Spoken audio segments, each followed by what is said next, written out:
सोहळा आनंदाचा गजर विठुरायाचा अखंड हरिनाम सप्ताह मौजे गिरगाव तालुका वसमत जिल्हा हिंगोली. प्रक्षेपण आपल्या आवडत्या मराठी हॉटस्पॉटवर. पांडुरंगा करू प्रथम नमन दुसरे चरण संतांच्या, त्यांच्या कृपादाने कथेचा विस्तारू. बाबाजी सद्गुरुदास तुका जयांची केली स्मरण, होय सकळ विद्यांची अधिकरण. ते चिवंदू श्री चरण श्री गुरूंचे ते नमस्कारुणी. आता प्रस्तुत प्राप्त प्रसंगी कीर्तन सेवेसाठी निवडलेला अभंग जगद्गुरु जगदवंदनीय देहू निवासी श्रीमंत तुकोबाराय यांचा 4 चरणाचा उत्कृष्ट असा अभंग असून, महाराजांच्या गाथ्यातील जे वेगवेगळे प्रकरण आहेत त्या प्रकरणातील अनुभव प्रकरणातील आज निवडलेला अभंग. विठ्ठल विठ्ठल.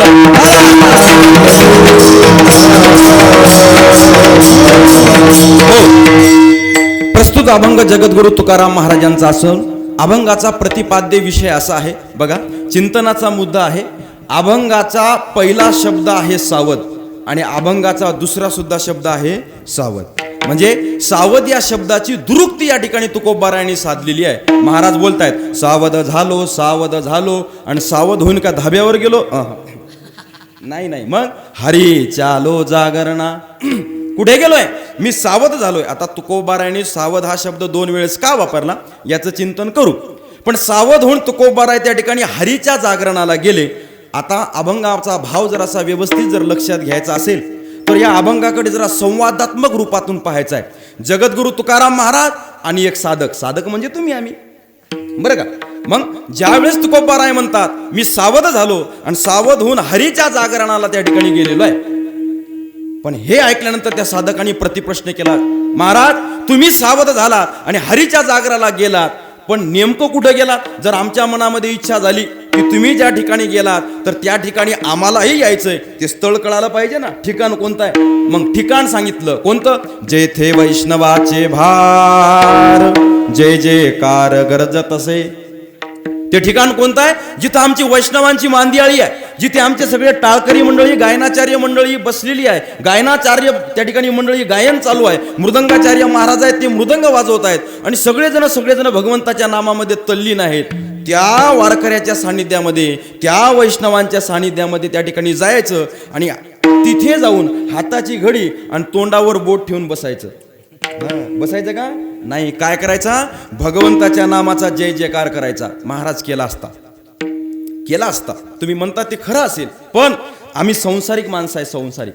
आणि संसारिक माणसं असताना आम्ही जर एखाद्या कार्याला हात लावत असेल तर अगोदर आम्ही तिच्यात शोध घेतो काय की त्या कामातून आमचा काही फायदा आहे का नाही. जर आमचा काही फायदा असेल तरच आम्ही त्या कार्याला स्पर्श करतो, अन्यथा 10 फुटाहूनच जय हरी. काही फायदा आहे का आमचा तिथं जाण्याचा, त्या वैष्णवाच्या सानिध्यात, त्या मांदियाळीमध्ये? मग तुकाराम महाराज म्हणतात, अरे वेड्या, मी तुला फायदा सांगतो.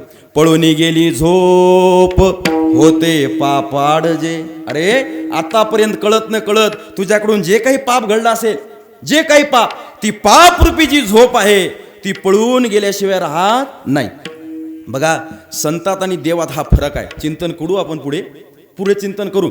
भगवंत चांगल्याला जवळ घेतो आणि वाईटाला दूर करतो, पण याच्या उलट संत चांगल्याला तर जवळ करतात, पण वाईट जरी असला तरी त्याला जवळ करतात.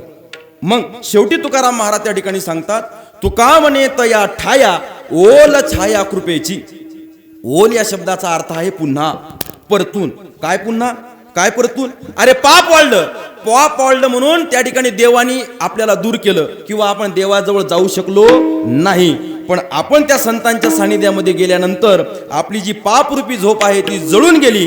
पुन्हा आपलं त्या ठिकाणी काय वाढलं? पुण्य वाढलं. म्हणून दूर ढकललेल्या देवानी तुम्हा आम्हाला पुन्हा त्या ठिकाणी काय केलं? जवळ केलं. हा अभंगाचा थोडक्यात भावार्थ. विठ्ठल विठ्ठल.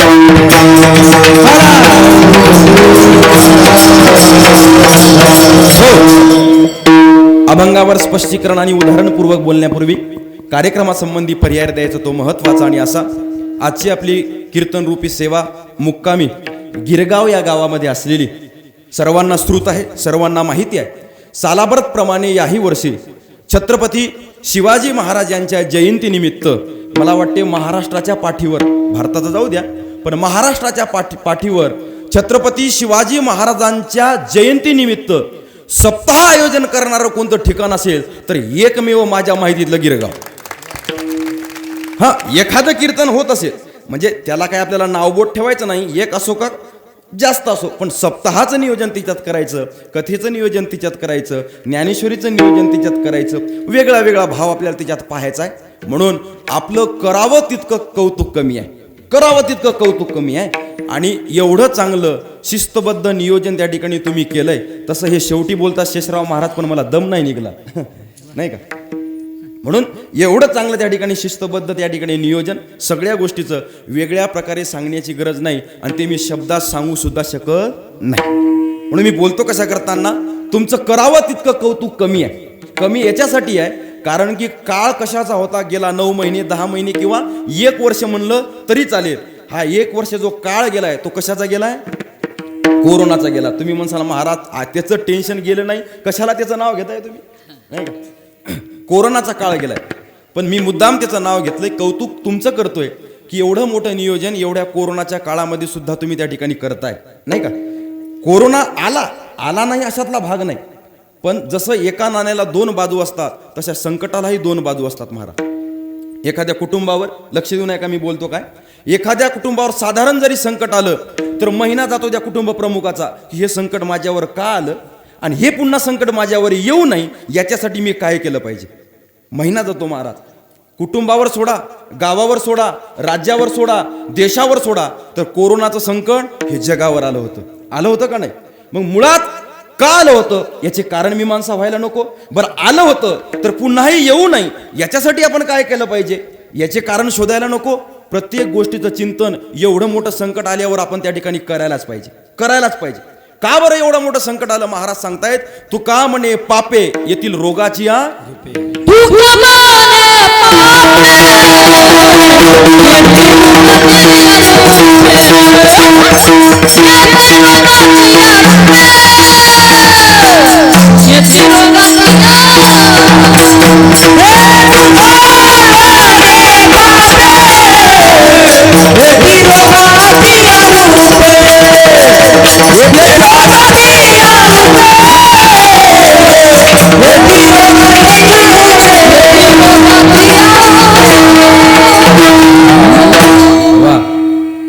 माणसाच्या जीवनामध्ये वाढलं की ते कर्म भोगण्यासाठी माणसाला कशाचा सामोरं जावं लागतं, रोगाच्या सामोरं जावं लागतं. आपलं तुमचं आमचं महाराज पाप वाढलं आणि म्हणून हा कोरोनासारखा असाध्य रोग या रोगाची उत्पत्ती कोणत्या देशातून आहे कागदोपत्री ठरलं नाही अजून, पण सगळे म्हणतात या रोगाची उत्पत्ती चीन या देशामध्ये आहे. मी जर आता म्हणलं ना त्या आजीच्या अंगावर पाल आहेत सगळ्या बाया पळून जातील, नाही उठू नका म्हणजे इतकी किसळ येणारी ती पाल आहे. पण त्या चीनच्या लोकांनी महाराज भिंतीवरची पालही सोडली नाही खाण्याची. तुम्हाला माझं खोटं वाटत असेल तर प्रत्येकाच्या हातात मोबाईल आहे, अँड्रॉइड, इंटरनेट आहे, यूट्यूबवर सर्च करा की चीनच्या लोकांचा आहार काय आहे. पाली, शिदोडं, बेंडक्या, हे सगळे ज्याची आपल्याला किसळ येते ना महाराज, हे सगळं त्यांचा आहार आहे. मग आता तिथं पाप घडते का पुण्य घडते, पापच घडते आहे ना. मग जर त्या देशामध्ये पाप घडत असेल तर कोरोना नाही येणार तर काय येणार आहे. आणि शेवटी एक हिंदीमध्ये मन आहे त्या ठिकाणी, हिंदी चीनी भाई. आता का आपल्या इथं का सगळेच माळकरी याच्यातला थोडी भाग आहे, म्हणून काही पेशंट आपल्या इकडे आले त्या ठिकाणी. म्हणून मी बोलतो कशा करताना आपलं पाप वाढलं आणि म्हणून रोगाचा सामोरा आपल्याला त्या ठिकाणी जावं लागतं. महाराज तुम्ही सांगितलं प्रमाण कोरोना का आला, पण हे घालवायचा कसा. तुका म्हणे पापे जातील संताची जपे. जर आपण साधू संतांचं जप केलं, भगवंताचं नामस्मरण केलं तर तिच्यातून हे जे आपलं पाप वाढलं असेल ते निघून गेल्याशिवाय त्या ठिकाणी राहत नाही. Hare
मुखानं जर भगवंताचं नामस्मरण आपण त्या ठिकाणी केलं, केवढंही पाप असू द्या महाराज, ते पाप त्या ठिकाणी निघून जाईल. मग सज्जनाचं करा, संतांचं नामस्मरण करा का भगवंताचं नामस्मरण करा.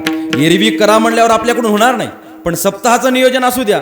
अनायासे महाराज आपल्याला म्हणतात वाजवा टाळी, आपण टाळी वाजवतो. म्हणा विठ्ठल विठ्ठल, आपण भगवंताचं नामस्मरण करतो. हा त्याच्यासाठी अट्टहासानं एवढ्या संकटाच्या काळामध्ये सुद्धा महाराज या ठिकाणी एवढं मोठं चांगलं नियोजन तुम्ही केलं. तुम्हाला अगदी एका वाक्यामध्ये बोलू, हा कोरोनाचा महामारीचा रोग आपल्या जीवनामध्ये का आला, याचं एक मुख्यतः कारण जर काय असेल, प्रत्येक जण जो ज्या क्षेत्रामध्ये आहे त्या क्षेत्रामध्ये इमानदारीनं वागल्यापेक्षा बैमानीनं वागला.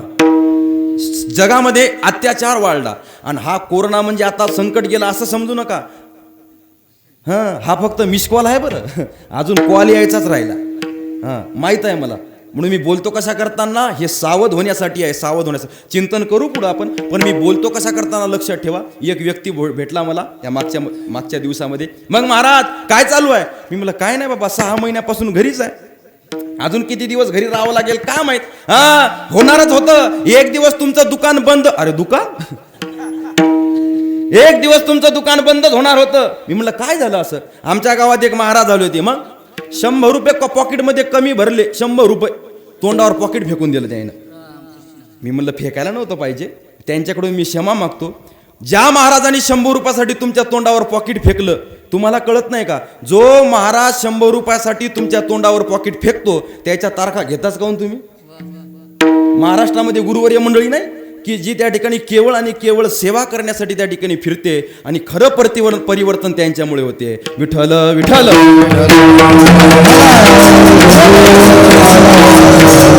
म्हणून मी बोलतो कशा करताना लक्षात ठेवा, आपण आपल्या ज्या क्षेत्रामध्ये आहे त्या क्षेत्रामध्ये आपण इमानदारीनं वागलो पाहिजे. दुसऱ्याचं कशाचं म्हणून आमचं उदाहरण दिलं.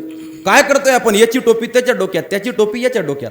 मग कोरोना नाही येणार तर काय महाराज? त्या महिनाभरा अगोदर त्या भोकरची घटना, 5 वर्षाच्या मुलीवर कुठं अत्याचार झाला पाहिजे का? मग असे जर अत्याचार घडत असतील भारतामध्ये, आपल्या देशामध्ये आणि आपल्या राज्यामध्ये, तर मग कोरोना येणार नाही तर काय? खोटं नाही सांगत महाराज. चिंतनाचा मुद्दा आहे. जुना काळ आठवा आणि हा काळ आठवा. एकच वाक्य मी तुम्हाला सांगतो, तुम्हाला सगळं लक्षात येईल. जुन्या काळातली माणसं, लक्ष देऊ नये का? जुन्या काळातली माणसं पैसा वाचावा म्हणून वेळ खर्च घालत होते. लक्ष देऊ नये का? तुमच्या सगळं लक्षात येईल. जुन्या काळातली माणसं पैसे वाचवावेत म्हणून वेळ खर्च घालत होते, आणि आत्ताचे माणसं वेळ वाचावा म्हणून पैसे खर्च करतात का नाही? कुठे जायचंय? जायचं वसमतला. मधल्या मार्ग अर्ध्या घंट्यात टक टक टक टक माणूस जाता येतं. कशाला 2-5 रुपये खर्चायचे?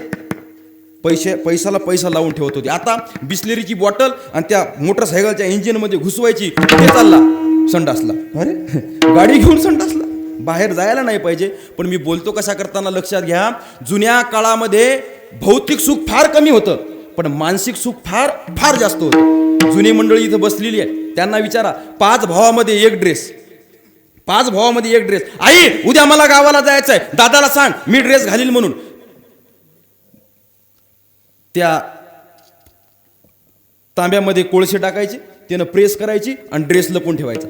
आमच्या माता भगिनीला 3-3 लुगडे रंगाचे, म्हणजे नवीन नाही जुने, फाडून एक केलेले. काय सांगतो मी, जुना काळ भौतिक सुखाचा फार कमी होता. पण आता चुकून एक दिवस बायकोचं कपाट उघडलं तर सगळ्या साड्या अंगावर येऊन पडल्या.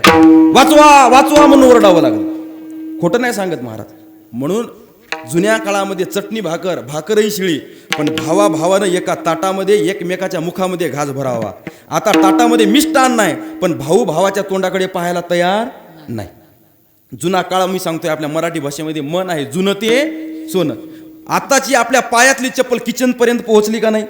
पोहोचली. आणि आता पाय धुवा बाई, त्याच्याशिवाय घरात यायचं नाही. आपण आपल्या पद्धती विसरलो होतो, म्हणून हा कोरोना आलाय. मी बोलतो कशा करताना, जुना काळ आठवा. जुन्या काळामध्ये काय काय त्या ठिकाणी आपण गोष्टी करत होतो आणि आपण त्या सगळ्या विसरलोय. वैज्ञानिक दृष्टी, मी इंजिनिअरिंगचा स्टुडंट आहे बघा, पण विज्ञान जरी असेल हे अध्यात्माचंच पिल्लू आहे. आपण पुढे चिंतन करू, पण तरी सुद्धा मी तुम्हाला हे सांगण्याचं तात्पर्य काय असेल तर, हा कोरोना संकट जरी आपल्याला वाटत असेल, पण हिच्यातूनही काहीतरी शिकण्यासारखं आहे. काय शिकण्यासारखं आहे तर सावध व्हायचं आहे. सावध व्हायचंय. याचं चिंतन आता आपण पुढे करू. विठ्ठल विठ्ठल.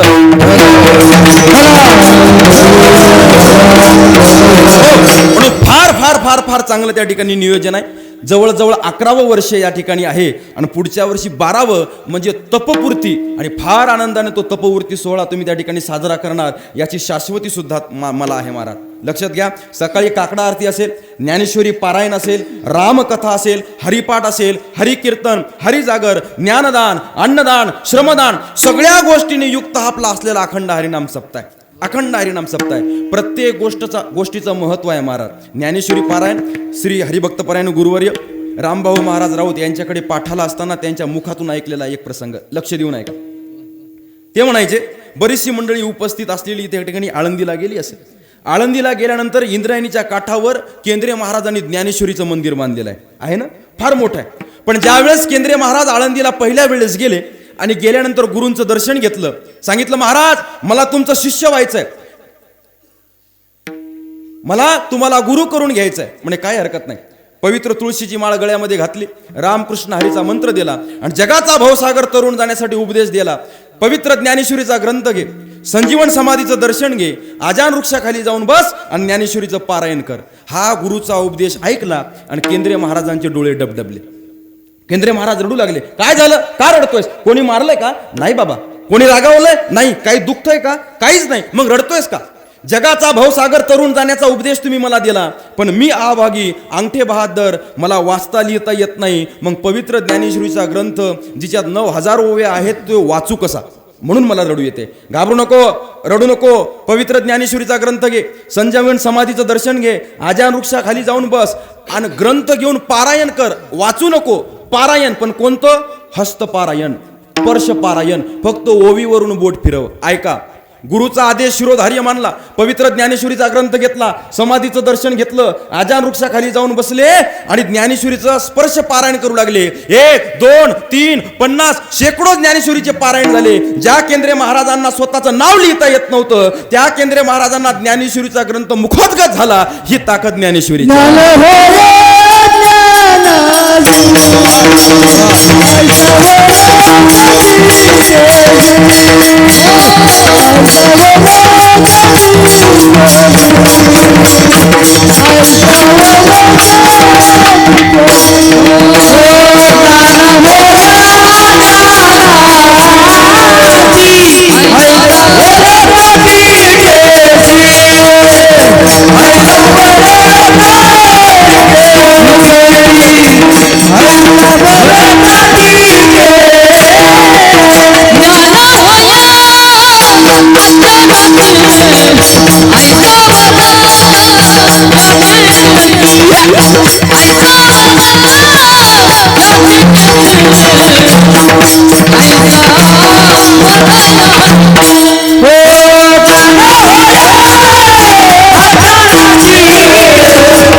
देऊ नये का?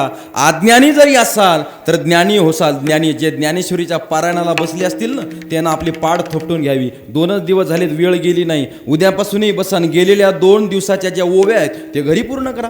म्हणून पवित्र ज्ञानेश्वरीचं पारायण त्या ठिकाणी घडलं पाहिजे. आणि विशेष करून आमचे गुरुवर्य श्री हरिभक्तपरायण उद्धवजी महाराज यांची पवित्र श्रीराम कथा या ठिकाणी चालू आहे. जीवनात आल्यानंतर जगावं कसं, माणसांनी बोलावं कसं, माणसांनी वागावं कसं, थोडक्यात आपल्या नात्यासोबत त्या ठिकाणी राहावं कसं, एकमेकात घरात सुद्धा त्या ठिकाणी कसं राहावं हे शिकवणारा कोणता ग्रंथ असेल तर तो म्हणजे त्या ठिकाणी महाराज रामकथेचा आहे. रामकथेचा तुम्ही गोष्टी ऐकसाल, तुम्ही कहाण्या ऐकसाल, पण गोष्टी कहाणी ऐकून माणसाच्या जीवनातल्या व्यथा कमी होत नाहीत.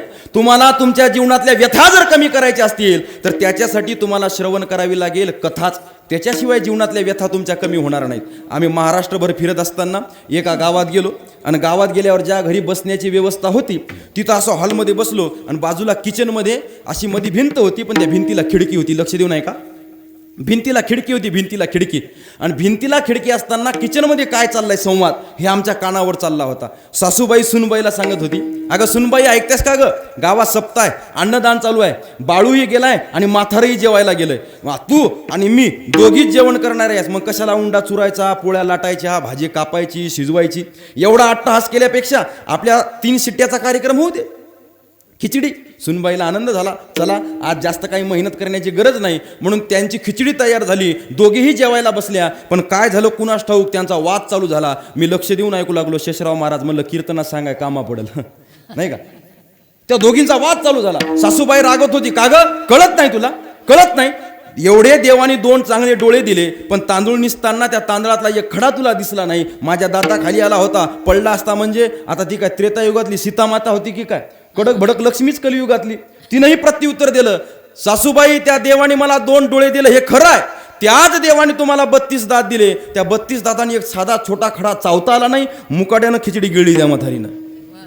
बोलतो कशा करताना, हा जो नात्यामधला दुरावा आहे, हे जे नात्यामधलं अंतर आहे, हे नात्यामधलं अंतर आणि दुरावा भरून काढण्याचं काम जर कोण करत असेल तर ती म्हणजे पवित्र श्रीराम कथा करते. एखादा समाजामध्ये आम्हाला वाद बघायला मिळतो, काय झालं ताई, मी मरणार, मी आत्महत्या करणार, मी विष पिणार, मी विहिरीमध्ये उडी मारणार, अरे झालं काय, सासू मला रागवली, झालं काय, सासू मला रागवली, सासू रागवली म्हणून आत्महत्या करायची आहे ना ताई, नक्की करा, पण अगोदर रामायण काढा.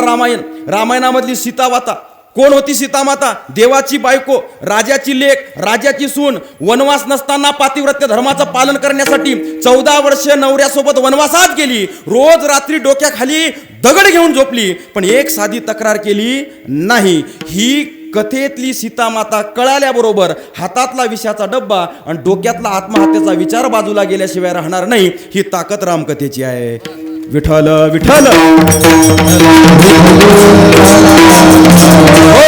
म्हणून भावानं भावासोबत कसं राहावं, मुलांनी आई वडिलांसोबत कसं राहावं, सासू सुनांनी कसं राहावं, हे सगळं कशात शिकवल्या जाते, ते रामकथेत शिकवल्या जाते. पण महाराज शंका आणि दुःख या गोष्टीचं आहे. एवढ्या वर्षापासून आम्ही रामकथा ऐकतो पण कोणी राम नाही झालं, एवढ्या वर्षापासून आम्ही रामकथा ऐकतो पण कोणी लक्ष्मण नाही झालं. काय झालं, दुपारचे 12 वाजलेस, कसा कुंभकर्णासारखा जन्माला आला, अरे राम नाही आला पण कोण आलं, कुंभकर्ण आला. कुंभकर्ण ती बाई म्हणजे बाई दुसरी मंथराच सीतामाता नाही आली पण कोण, कलियुग बैठा मार कुंडली जाऊ तो मैं कहा जाऊ, अब हर घर में रावण बैठा इतने राम कहा से लाऊ. प्रश्न आहे महाराज. मग खरा प्रश्न पडतो की याच देशात रामायण जन्माला आलं का, आणि आम्ही ऐकून करतो काय, नळी फुंकली सोनार इकडून तिकडून फुस गेले वारे. म्हणून रामकथा केवळ ऐकून एका कानाने दुसऱ्या कानाने सोडण्याचा ग्रंथ नाही महाराज, इत्तमभूत तो ऐकायचा आणि तसंच्या तसं जगण्याचा प्रयत्न त्या ठिकाणी करायचा. विठ्ठल विठ्ठल.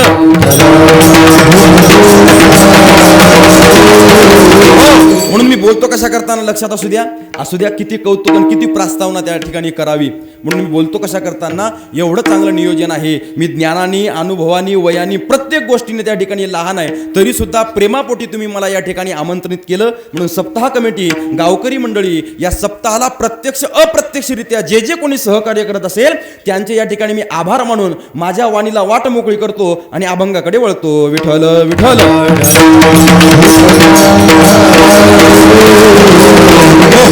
ऐका, जगद्गुरु तुकाराम महाराजांचा जो अभंग आहे, सावध झालो हरीच्या आलो जागरणा, हा महाराजांच्या गाथ्यातील अनुभव प्रकरणातील अभंग आहे.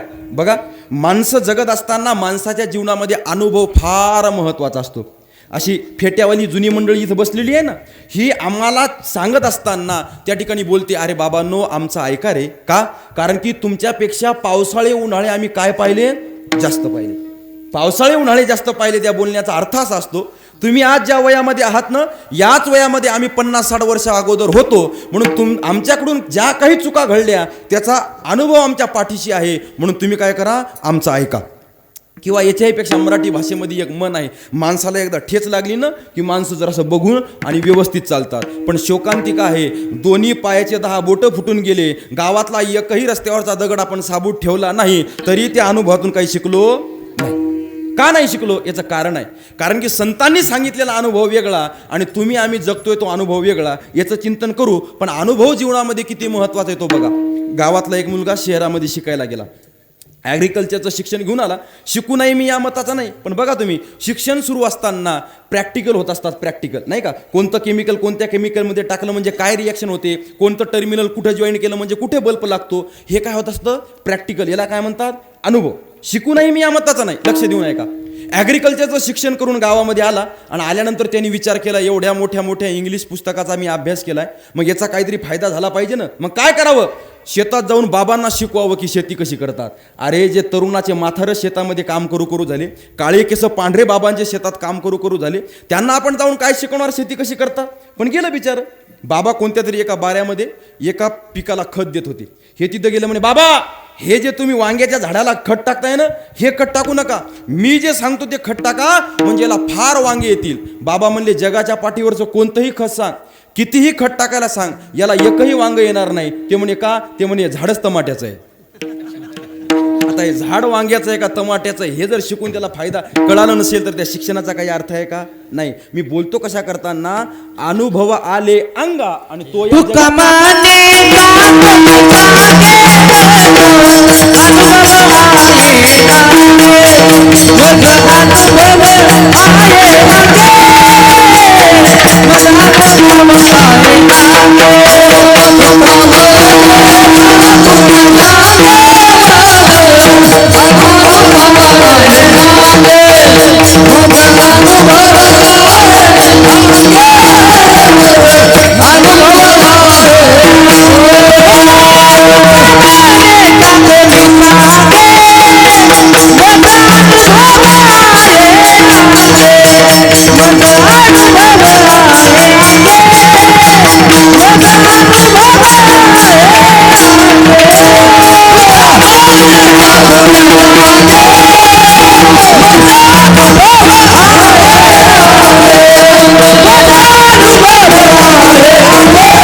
तो म्हणे चाखोनी सांगे मज अनुभव आहे अंगे. महाराज म्हणतात मी वरवरचं बोलत नाही, चाखून. भागवतात महाराज सांगतायत जेने सवी चाखिली नाही चवी, तो दुजियासी गोडी कैसी लावी, या लागी जो पूर्ण अनुभवी, तो तारी सदभावे सदशिष्यासी. म्हणून काय जीवनामध्ये अनुभव फार महत्वाचा आहे. फार अनुभव त्या ठिकाणी महत्वाचा आहे. आणि महाराजही त्या ठिकाणी सांगतायत मी जे बोलतोय ते वरवरचं बोलत नाही, ते अनुभवाचं बोलतोय, अनुभवाचं. ठीक आहे, आम्हाला कळालं जीवनामध्ये आज जगत असताना अनुभव फार महत्वाचा आहे. आणि तो आपला संसारिक अनुभव कामा नाही तर साधू संतांचा अनुभव जीवनामध्ये जगत असताना कामाचा आहे.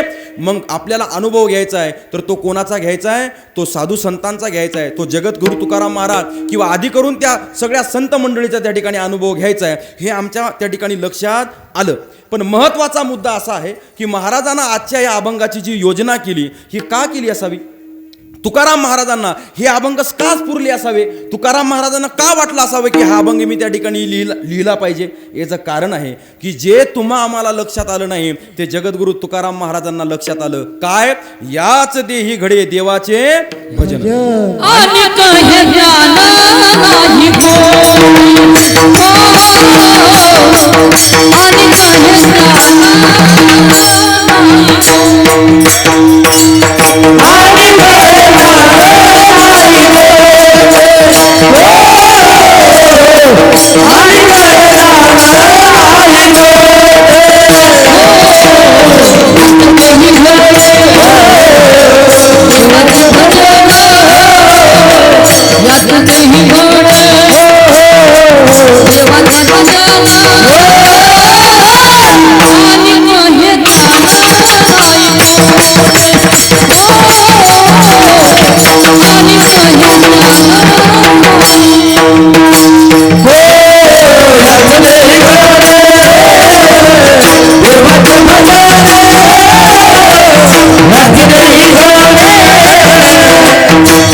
तुकाराम महाराजांचं चरित्र पहा. तुकाराम महाराजाचं चरित्र वेगळ्या प्रकारे सांगण्याची काही गरज नाही, पण तरी सुद्धा तुकाराम महाराजाचं चरित्र आपण थोडक्या प्रकारे पाहण्याचा प्रयत्न केला तर तुकाराम महाराजांच्या जीवनाचे 3 भाग पडतात. एक संसारिक तुकोबबार आहे, दुसरे साधक तुकोबबार आहे आणि तिसरे सिद्ध तुकोबबार आहे. तुकाराम महाराजांचा संसार महाराज तुमच्या आमच्या संसाराच्या गप्पा म्हणजे लाजवणाऱ्या. एका वाक्यात सांगायचं म्हणजे तुकाराम महाराजांचा व्यवसाय हा शाहूकारीचा होता, पण नाही. जगद्गुरु तुका अवतार नाम याचा संप्रदाय सकळाचा येथुनिया. जगद्गुरु तुकाराम महाराजांचा अवतार हा संसार करण्यासाठी नव्हता, मुळीच नव्हता. जे नामदेव महाराजांचं कार्य अपूर्ण राहिलं होतं ते पूर्ण करण्यासाठी त्यांचा जन्म त्या ठिकाणी होता. म्हणून संसाराच्या नावे घालून या शून्य. त्यांचे तुम्ही अभंग बघा महाराज. संसाराच्या तापे तापलो मी देवा, करिता यात सेवा कुटुंबाची, नाही का. म्हणून बरे झाले देवा निघाले दिवाळे, बरे या दुष्काळी पिढा गेली. आणि आपल्याकडे दुष्काळ पडले की आपण मोर्चा काढतो, नाही का. हा फरक आहे महाराज तुकाराम महाराज तुमच्या आमच्यात. म्हणून जे संसारिक होते ते साधक झाले आणि जे साधक होते ते सिद्ध झाले. याचं कारण जर काय असेल तर याच देही घडे देवाचे भजन हे तुकाराम महाराजांच्या लक्षात आलं, पण तुमच्या आमच्या लक्षात आलं नाही. शरीराची आगावा जया लागी आले पांडवा, हा कार्यार्थू आगावा सांडोनिया. ज्ञानेश्वर महाराज सरळ सरळ त्या ठिकाणी सांगतायत या शरीराच्या गावाला तुम्ही आम्ही कशाला आलोय, पण हेच नेमकं आपण त्या ठिकाणी चुकलोय. जुन्या काळातला दृष्टांत, एक व्यक्ती शिकार करण्यासाठी जंगलात गेला आणि चालत चालत घनदाट जंगलामध्ये गेल्यानंतर तिथं 2 चोरांनी त्याला पकडलं. असा चाकू दाखवला, चाकू चाल तुझ्या जवळचं काय आहे ते लवकर काढून दे. खिशातले पैसे, बोटातली अंगठी, गळ्यातली चैन सगळं त्या ठिकाणी काढून दिलं आणि जीव वाचला म्हणून गावात पळून आला. 10 मिनिटात सगळ्या गावात बातमी, चोरांनी लुटलं, डाकूनी लुटलं, चोरांनी लुटलं, डाकूनी लुटलं. माझ्यासारखा मित्र गेला भेटायला, म्हणे का रे काय झालं. शिकार करायला गेलो होतो पण चोरांनी लुटलं, चाकू दाखवला, सर्वच ऐवज माझ्या जवळचा घेतला. पण का रे तू शिकारीला गेलता ना. हो. तुझ्याजवळ बंदूक होती ना. बंदूक होती म्हणे, पण कमरेला खोली होती, शर्टचा कपडा होता वरून, त्याला ती दिसलीच नाही, नाही तर त्यानं तीही नेली असती. अरे मूर्खा, तुझ्याजवळ जर बंदूक होती तर चाकूला घाबरण्याची काही गरज होती का.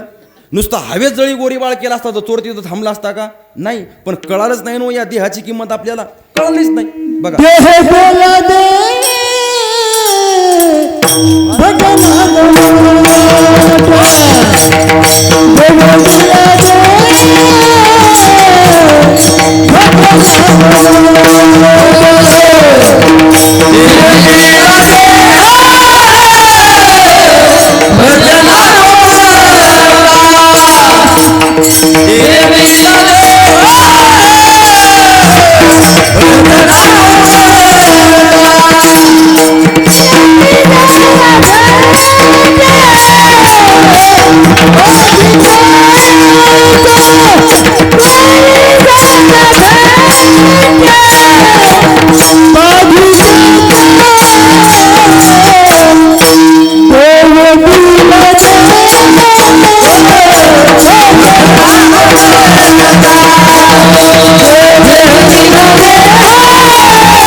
देह भजना गोमटा, पण तो हा झाला फाटा बादिकेचा. अरे देवाने हा नरदेह कशासाठी दिलाय तुकोबारायांना कळालं पण आपल्याला कळालं नाही. एक माणूस वसमतला गेला आणि वसमतला गेल्यानंतर दुकानामध्ये छत्रीचा भाव विचारू लागला.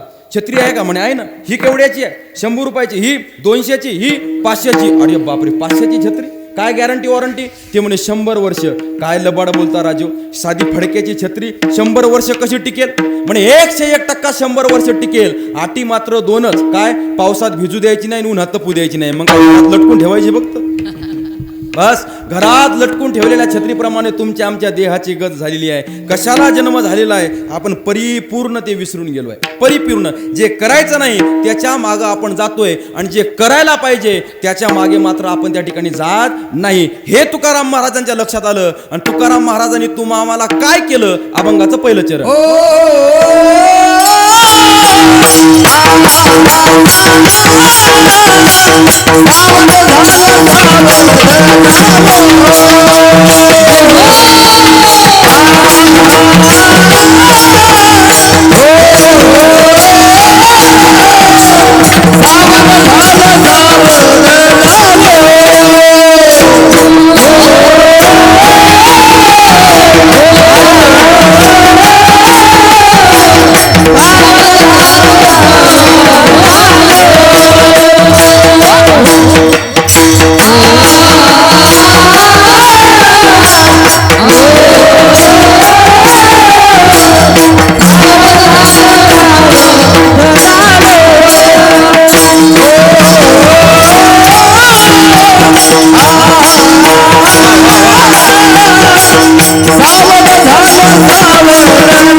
अभंगाच्या पहिल्या चरणात महाराज सांगतायत, सावध झालो हरीच्या आलो जागरणा. अरे सावध व्हा आणि सावध होऊन काय, हरीच्या जागरणाला जा. हा नरदेह त्या ठिकाणी भगवंतानी आपल्याला कशाला दिलाय? ज्ञानोबाराय चिंतन करतात, अंडज जारज स्वेदज उद्भिज आटे पण हरिनाम नाटे ते बरवे. 4 प्रकार आहेत, 84 लक्ष योनी आहेत, पण एवढ्यामध्ये एक मनुष्य देह आहे की या मनुष्य देहामध्ये आल्यानंतर आपण देवाची साधना त्या ठिकाणी करू शकतो. म्हणून तुम्ही त्या ठिकाणी सावध व्हा. पण महत्वाचा प्रश्न असा आहे, एकदा सावध म्हणून जमत होतं, मग तुकाराम महाराजांनी सावध हा शब्द 2 वेळेस का वापरला? याचं कारण असं आहे, एखादी जर महत्वाची सूचना असली ना, तर अनाउन्समेंट करणारा व्यक्ती म्हणत असतो, ऐका लक्ष असू द्या, महत्वाची सूचना आहे, ऐका लक्ष असू द्या. तो पुन्हा पुन्हा सांगतो का? कारण की ती सूचना महत्वाची आहे. किंवा एखादं माता भगिनीचं लेकरू शहरामध्ये शिकायला चाललंय आणि ती वाटी लावत असताना त्या मुलाला शहराकडे पाठवत असताना, बाळा तब्येतीची काळजी घे, वेळेवर जेवण कर, रोड क्रॉस करत असताना दोन्हीकडे बघ, काही कमी जास्त वाटत असेल तर घरी फोन कर, तब्येतीची काळजी घे. अरे एकच वाक्य पुन्हा पुन्हा का? कारण की त्या आईच्या अंतःकरणात त्या लेकराविषयी असलेलं प्रेम. आणि ते त्या संतांचे तुम्ही आम्ही कोण? लेकरच. तुम्ही संत माय बाप कृपावंत. ते संत तर आपले माय पण आहेत आणि संत तर आपले बाप पण आहेत, त्यांचे आपण लेकर आहोत. आणि मग त्या आई वडिलाला असं वाटलं, हे माझे लेकरं भोळे आहेत, त्यांना एकदा सांगून समजणार नाही, म्हणून काय केलं पाहिजे? पुन्हा पुन्हा सांगितलं पाहिजे. बरं, प्रश्न असा आहे, सावध कोणाला करतात? जो बेसावध आहे त्याला. असं म्हणल्यावर बऱ्याच जणांच्या डोक्यामध्ये असा लाईट लागला असेल, आज महाराजाचा अभंग चुकला का? अरे गरजच नाही ना आम्हाला सावधपणाची, आम्ही सगळे अगोदरच काय आहो? सावधच आहो. मग आम्हाला सावध करण्याची काय गरज आहे? आमच्या गावातला एक माणूस आहे, तिने ते ठाक्यानं काय म्हणतात ते दुसऱ्याचा वावर करतात ना, ते दुसऱ्याचा वावर केलं रिसोडला जाऊन, आणि सोयाबीन सोंगली आणि घरी आणायची की जे पाऊस चालू झाला तिला जागेवरच कोंब फुटले. डोक्याला हात लावून बसला. मी म्हण काय झालं? म्हणे महाराज जागेवरच कोंब फुटले हो सोयाबीनला. अरे काय नाही, आता सर्वे होणार आणि सर्वे झाल्यावर काहीतरी अकाउंटमध्ये पैसे येणार. म्हणे येणार अकाउंटमध्ये पैसे, पण कोणाच्या? ज्याच्या नावावर 7/12 आहे त्याच्या. बिचाऱ्यानं काय केलं, आमचं ट्रॅक्टर नेलं, सगळी कोंब आलेली सोयाबीन त्या ट्रालीत भरली आणि स्वतःच्या शेतात आणून टाकली. कशाला? सर्वे करायला. आता एवढे जर आपण सावध असलो तर आपल्याला काही गरज आहे का सावधपणाच्या लक्षणाची? पण याला सावध पण म्हणत नाहीत महाराज, बेसावध पण म्हणतात. म्हणून आपण त्या ठिकाणी बेसावध आहोत. बेसावध. एखादा व्यक्ती रात्री झोपला आणि रात्री झोपल्यानंतर झोपलेला व्यक्ती कसा असतो? बेसावधच असतो. आणि त्या बेसावधपणाचा फायदा घेण्यासाठी त्याचा वैरी आला आणि दगड घेऊन त्याच्या डोक्यावर टाकला आणि त्याला मारलं. पुन्हा म्हणतील महाराज, जर झोपेतला माणूस बेसावध असतो आणि त्याला जर आपल्याला सावध करायचं आहे, म्हणून झोपेतून जाग करण्यासाठी तुकाराम महाराजांना अभंग लिहिला का? हो, झोपेतून जाग करण्यासाठीच तुकाराम महाराजांनी अभंग लिहिला. सावध होऊन भजनीला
सावध होणी भजनी लागा, देव करा कैवारी. म्हणून तुम्ही काय व्हा? सावध व्हा. सावध. महाराज झोपेतून उठवण्यासाठी, जाग करण्यासाठी जर महाराजांनी अभंग लिहिला असेल तर आम्हाला गरज नाही. आमच्या खिशामध्ये मोबाईल आहे, आम्ही सकाळी 5चा अलाराम लावू शकतो. पण एक लक्षात घ्या, नुसतं आपण रोज झोपेतून जाग म्हणजे हाच एक निद्रेचा प्रकार नाही महाराज. निद्रेची अनेक प्रकार आहेत. रोज जे आपण झोपतो या झोपेला या निद्रेला व्यवहार निद्रा म्हणतात. दुसरी अज्ञान निद्रा आहे, भ्रमाची निद्रा आहे, आसक्ती निद्रा आहे, विषय निद्रा आहे. अगा अज्ञानाची या निद्रा जो घोरत असे बदबदा तो स्वस्वरूपी प्रवृत्ताच येईल की. अज्ञान निद्रा आहे. विषयाची चरवणी केली आयुष्याची गाळणी ही विषय निद्रा आहे. आता एक एक निद्रेचं चिंतन जर आपण केलं तर उपस्थित अर्धी मंडळी निद्रेत गेल्याशिवाय राहणार. फक्त एवढं लक्षात ठेवा, बेसावधपणाचे म्हणजे निद्रेचे प्रकार अनेक. मग सावध एकदा म्हणून चालेल का? नाही. म्हणून तुकाराम महाराजांना सावध शब्द सुद्धा किती वेळेस वापरला? अनेक वेळेस वापरला, 2 वेळेस वापरला. म्हणून काय तुकाराम महाराज सरळ सरळ म्हणतात, एक शब्द माझ्यासाठी, एक शब्द तुमच्यासाठी. मी सावध झालो आणि तुम्हीही काय व्हा? सावध व्हा. तरी म्हणतील महाराज आम्हाला गरजच नाही हो, आम्ही किती सावध आहो, आम्ही किती सावध आहो. पण लक्षात घ्या, ज्याला तुम्ही सावधपण समजता ते सावधपण नाही, ते शुद्ध बेसावधपणाचं लक्षण आहे. आणि तिच्यातले जवळचे 2 उदाहरण द्यायचं म्हणजे एक म्हणजे फॅशन आणि दुसरं म्हणजे व्यसन. विठ्ठल विठ्ठल.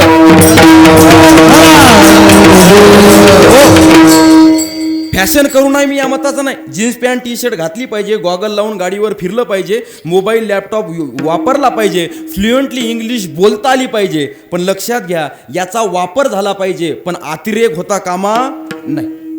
आमच्या सिंधुताई सपकाळे यांचं एक वाक्य आहे, मी बेसावधवर बोलतोय. बेसावध म्हणजे किती महत्वाचं आहे बघा. बेसावध सिंधुताई सपकाळे यांचं एक वाक्य आहे. ते म्हणतात, जर मुलगी अंग झाकेल असे कपडे परिधान करेल तर समाज तिचा सत्कार करेल, पण ती मुलगी अंग प्रदर्शन होईल असे कपडे परिधान करेल तर समाज तिचा बलात्कार केल्याशिवाय राहणार नाही. म्हणून लक्षात घ्या, ही विकृती कुठून उत्पन्न होते?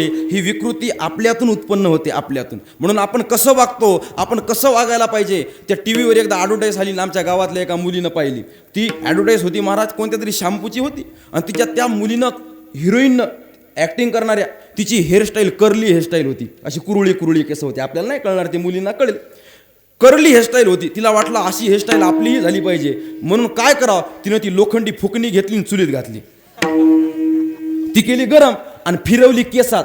कर्ली तर नाही झाली पण टकली झाली. फॅशन करू नाही मी या मताचा नाही, पण कितपर्यंत कर. तुम्ही ब्युटी पार्लरला जा पण साधारण टचअप करून या ना. स्टेजवर आपली पोरगी कोणती आहे हे पाहुण्याला दाखवायला बापालाही ओळखू येऊ नये एवढं मेकअप.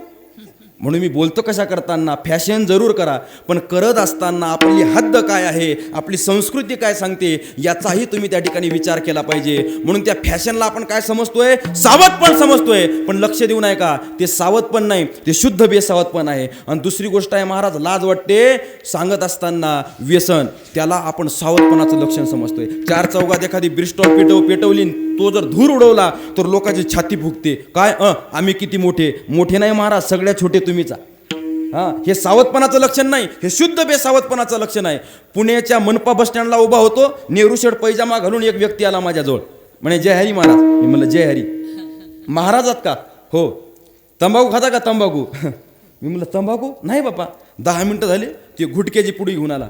म्हणे तंबाखू नाही महाराज, गुटखा तर खात असाल ना. म्हणलं नाही बाबा, गुटखाही नाही खात. पुन्हा 10 मिनिटांनी ते सिगरेटचे धुटूक घेऊन आला. म्हणे सिगरेट. म्हणलं तेही नाही जमत. मग ते तर जमतच नसेल.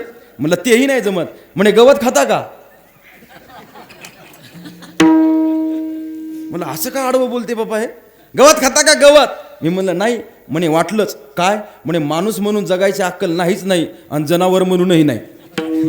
म्हणजे मी व्यसन करत नाही म्हणून माझं कंपॅरिझन त्यानं जनावराच्या पलीकडे नेलं महाराज. पण लक्ष देऊ नये का, ह्या ज्या गोष्टी आहेत ना, हे वाटतात आपल्याला तशा सावधपणाच्या. 4 चौघात आपल्याला वाटतं चांगलं, पण हे शुद्ध बेसावधपणाचं लक्षण आहे. अरे क्षणभंगुर नाही भरवसा, वारे सावध थोडा माया आशा. म्हणून लक्षात घ्या माझ्या तरुणांनो, क्षणभंगुर हे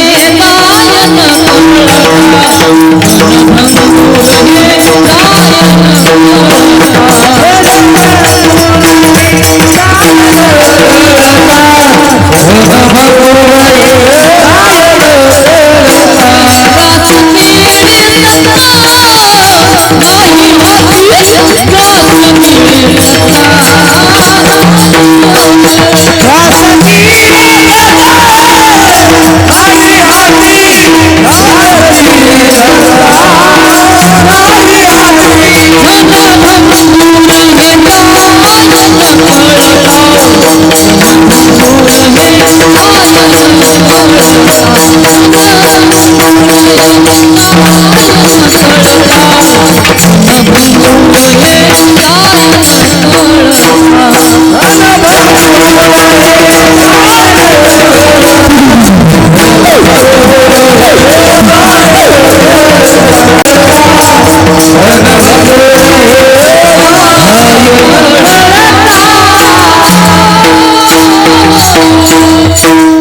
कशा करताना लक्षात घ्यावा, क्षणभंगूरही नाही भरवसा. मग कशाला एवढा अट्टहास करायचं आणि वाईट मार्गाला जायचं. तुम्हाला एक शेवटचं शोक सांगतो बेसावतपणाचं, शेवटचं टोक लक्ष देऊन ऐका, विशेष करून तरुणांनो. एक हिंदू कुटुंब महाराजांच्या, नारद महाराजांच्या गादीवर उभा आहे. बरं, या गादीवरून सांगतो, जगाच्या पाठीवरचा कोणता धर्म वाईट नाही आणि जगाच्या पाठीवरचा कोणता धर्म ग्रंथ वाईट नाही. मग वाईट काय आहे? बेसावतपण तुमच्या लक्षात येईल. एक हिंदू कुटुंब वैष्णवी मातेच्या दर्शनाला जम्मू काश्मीरला गेलं आणि तिथं गेल्यानंतर वापस येत असताना त्या जंगलामध्ये 4-5 आतंकवाद्यांनी त्यांची गाडी अडवली. ते बघून AK-47च्या रायफल, तलवारी, बॉम्ब, त्यांचा तो अवतार बघून गाडीत काही बालकं होते, काही महिला होत्या, काही माणसं होते, घाबरले, रडायला लागले. कुटुंब प्रमुखही घाबरला, पण त्याला वाटलं मी रडलो तर यांना कोण सांभाळावं. रडू नका, घाबरू नका, रडू नका, घाबरू नका, मी आहे, चलो उतरो नीचे, चलो उतरो नीचे. उतरवलं महाराज आणि उतरवल्यावर विचारलं, कोण हो तुम, कोण से जाती के हो? लक्ष देऊन ऐका, वाईट कोणता धर्म नाही, वाईट कोणता धर्मग्रंथ नाही. मग वाईट काय आहे? लक्ष देईल तुमच्या. कोण से धर्म के हो? होते हिंदू, पण जीव वाचवण्यासाठी सांगितलं हम मुस्लिम धर्म के.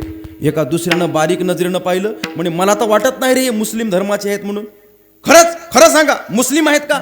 हो मुस्लिम आहे. मग कुराण मधलं एखादा आयत म्हणून दाखवा बरं. आपण श्लोक म्हणतो, ती आयत म्हणतात. कुराण मधलं एखादा आयत म्हणून दाखवा. त्यानं काय केलं महाराज, घाईनं एक हिंदू धर्मग्रंथातला त्या ठिकाणी श्लोक म्हणला. हरे नाम हरे नाम केवलम कलो नास्तेव नास्तेव नास्तेव गतिर्नता, असं म्हणलं आणि त्या आतंकवाद्यानं टाळी वाजवली. अरे ये तो मुसलमान है, जाने दो इनको. अरे कुराणामधलं आयत म्हणायला सांगितलं होतं, म्हणला हिंदू धर्मग्रंथातला श्लोक आणि मुसलमान हे म्हणून जाऊ दिलं. पुढे गेले, जीवाला पाणी पिलं आणि बायकोनं विचारलं कुटुंब प्रमुखाला, का हो, त्यानं तर कुराणामधलं आयत म्हणायला सांगितलं, तुम्ही हिंदू धर्मग्रंथातला श्लोक म्हणला. त्याला कळालं असतं तर? ते म्हणे मला माहित आहे त्याला कळालं नसतं. का? जन्माला आल्यापासून एकदा जरी त्यानं कुराण वाचलं असतं तर हातात बंदूक घेऊन तो आतंकवादी झाला नसता. पण काहीतरी डोक्यामध्ये तरुणाच्या घालायचं, बेसावधपणाची लक्षणं सावध म्हणून, आणि काहीतरी आमिष दाखवायची आणि मुलांना भटकवण्याचं काम करायचं आणि सावधपणाची लक्षणं म्हणून बेसावधपणावर घालायचं. पण हे शुद्ध त्या ठिकाणी काय आहेत महाराज? बेसावधपणाची लक्षणं आहेत. म्हणून तरुणांना ऐका, सावध झाल्यावर काय होतं सावध झाल्यावर? लक्ष देऊन ऐका. एक जण जर सावध झालं तर आमचं हिंदवी स्वराज्य त्या ठिकाणी स्थापन होऊ शकतं. लक्ष देऊ नका. म्हणून मी बोलतो कशा करताना, सावध व्हा. तुम्ही नेहमी एक कथा ऐकत असाल राजा भर्तहरीची. उज्जैनचा राजा विक्रमादित्य आणि त्याचा भाऊ लहाना, त्या ठिकाणी मोठा भाऊ राजा भर्तहरी.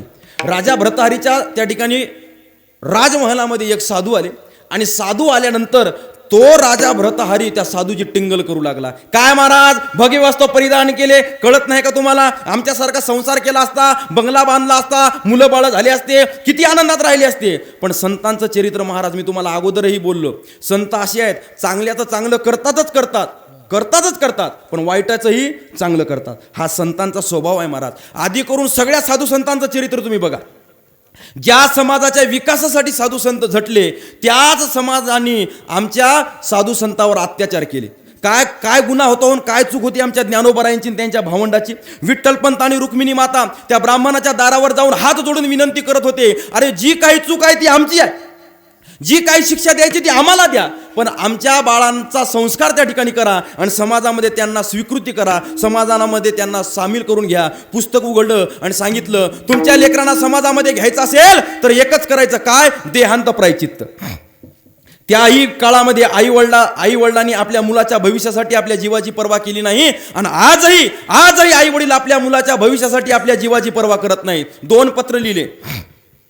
एक पत्र लिहिलं निवृत्तीदादाच्या नावाने आणि एक पत्र लिहिलं त्या ब्राह्मणाच्या नावाने आणि प्रयाग क्षेत्री जाऊन त्या ठिकाणी देहांत प्रायचित्त केलं. मी बोलतो ते दृश्य नजर समोर आणा. रात्रीचे 12 वाजलेले आहेत, मध्यरात्र आहे आणि इंद्रायणीच्या काठावर सिद्ध बेटामध्ये आमच्या ज्ञानोबाराय आणि आधी करून त्यांच्या भावंडाची एक मोडकी तोडकी झोपडी आहे. रात्रीच्या 12 वाजता काय झालं कुणास ठाऊक, छोटीशी मुक्ताई उठली आणि त्या मोडक्या तोडक्या झोपडीच्या एका कोपऱ्यामध्ये जाऊन धुमसत रडू लागली.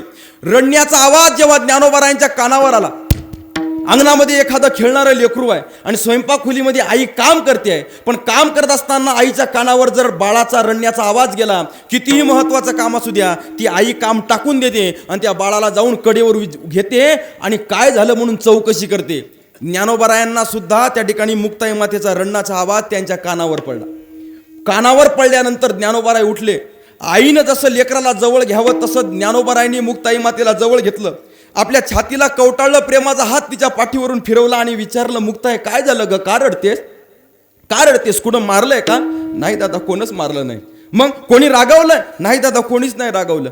मग तब्येत बरोबर? सगळं बरोबर आहे. मग काय झालं? मुक्ताई मातेच्या मुखामधून एक शब्द बाहेर पडला महाराजांनो, तो शब्द होता आई. स्वामी तिन्ही जगाचा, पण आई विना भिकारी. आई आपल्याला सोडून गेली मुक्ताई, बाबा आपल्याला सोडून गेले, पण या समाजासाठी आपल्याला जगायचं आहे. ये झोप. झोपले असते रे दादा, झोपले असते, झोपले असते, पण रोज आईला बिलगुलून आईचा हात डोक्याखाली घेऊन झोपायची सवय होती. आज आई राहिली नाही आणि आज आईचा हातही राहिला नाही, मग कशी झोप येणार? खोटं नाही सांगत महाराज. आमच्या ज्ञानोबारायांनी आपला उजवा हात मुक्ताई मातेच्या समोर केला आणि सांगितलं, मुक्ताई आजपासून हा हात तुझ्या भावाचा समजू नको, हा हात तुझ्या आईचा समज. आणि ज्ञानोबारायांनी मुक्ताईला तो हात दिला. मुक्ताई मातेनं तो हात घेऊन त्या ठिकाणी झोपी गेल्या. आईजवळ झोपल्यापेक्षाही चांगली झोप ज्ञानोबारायाचा हात डोक्याखाली घेतल्यानंतर मुक्ताई मातेला आली. म्हणून जगाच्या पाठीवर पुरुष असून सुद्धा आपण ज्ञानोबारायांना काय म्हणतो? माऊली. दुःख या गोष्टीचं वाटतं. आमच्यासारखे हजारो विद्यार्थी आज ज्ञानोबारायांच्या नावानं आळंदीमध्ये पोट भरतात, ज्ञान ग्रहण करतात, पण त्याच ज्ञानोबारायांना आळंदीतल्या लोकांनी कधी गोड घास खाऊ दिला नाही. त्याच ज्ञानोबारायांना त्या आळंदीतल्या लोकांनी अंगावर कधी नवीन कपडा घालू दिला नाही. त्याच ज्ञानोबारायांना त्या आळंदीतल्या लोकांनी कोणताही सण साजरा करू दिला नाही. पण तरी सुद्धा तेच ज्ञानोबाराय, तेच संत त्याच समाजाच्या विकासासाठी झटले महाराज. हा स्वभाव कोणाचा आहे? हा संतांचा आहे, हा संतांचा आहे. म्हणून संत आहेत महाराज, संत. तो भ्रताहरी राजा टिंगल करत होता, पण तरी सुद्धा झोळीमध्ये हात घातला, राजाच्या हातावर एक फळ ठेवलं आणि सांगितलं, हे फळ खा, तू अमर होशील. पण त्यांनी विचार केला, मी फळ खाल्ल्यावर अमर होईल, पण माझी बायको? फळ बायकोला दिलं, बायकोनं नौकराला दिलं, नौकरानं नौकराणीला दिलं, आणि नौकराणीनं पुन्हा राजाच्या हातावर दिलं. प्रदक्षिणा पूर्ण झाली आणि राजा गार होऊन खालीच बसला. का? अरे ही संसाराची शोकांती काय काय झाला? राजा सावध झाला, सावध. विक्रमादित्याच्या स्वाधीन राज्य केलं, वळकटी बांधली आणि काशीला निघून गेला. आता तुम्ही म्हणसाल, महाराज आम्हाला सावध व्हायचं म्हणजे आम्हालाही आमची वळकटी बांधावी लागेल. नाही महाराज, बिलकुल वळकटी बांधायची गरज नाही. अहो त्या राजानं घर सोडलं ना, आम्ही घर सोडल्यावर आमच्या घराचं काय होईल? अहो सांगू तुम्हाला, तुम्ही जर सावध झाले तर तुमचं घर काय? या महाराष्ट्रातली एक माता माऊली सावध झाली तर तिनं हिंदवी स्वराज्य स्थापन केलं, केवळ सावधपणाच्या लक्षणावर. विठ्ठल विठ्ठल. हो ऐका ऐका, या भारत भूमीला जुन्या काळामध्ये गंडकारण्य म्हणून ओळखल्या जात होतं. सोन्याचा धूर या भारत भूमीमध्ये निघत होता. माता माऊलीची इज्जत या भारतामध्ये केल्या जात होती. पण 16व्या शतकाच्या सुरुवातीला अफगाण खिंडीतून एक तुर्की पठाण अल्लाउद्दीन खिलजी नावाचा तुर्की पठाण आपल्या भारतामध्ये आला. दिल्लीचं तख्त घातलं आणि दिल्लीच्या तख्तावरून सरळ येऊन धडकला औरंगाबाद जिल्ह्यातल्या देवगिरी किल्ल्यावर, ज्याला आज आपण दौलताबाद किल्ल्याच्या नावानं ओळखतो. कृष्णदेवराय यादवांचं राज्य होतं. राजा गाफील होता महाराज, गाफील. ज्या कोठारामध्ये दारू गोळे भरायचे होते तिथं मिठाचे पोते भरून ठेवलेले होते. महाराज सांगतात, राजा कसा असावा? पहिले ते अध्यात्म कारण, दुसरे ते राजकारण, तिसरे ते सावधपण सर्व विषयी.